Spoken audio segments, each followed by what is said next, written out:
आज अली अपने बाबा के साथ झील की सैर को जा रहा है। बब्बा जल्दी चालिए। चलो बेटा।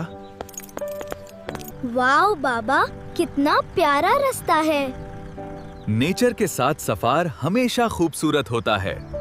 बाबा, ये झील कितनी खूबसूरत है। यहाँ हम बहुत मजा करेंगे। लाइफ जैकेट पहन लें, फिर सैर शुरू करते हैं। मैं रेडी हूँ। बाबा, डक्स देखें। कितनी प्यारी हैं। यह झील सबसे मशहूर है। मुझे यहाँ बहुत अच्छा लग रहा है।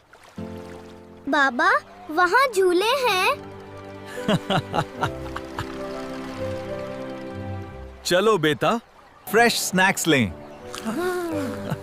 ये बहुत टेस्टी है। मुझे बहुत मजा आ रहा है।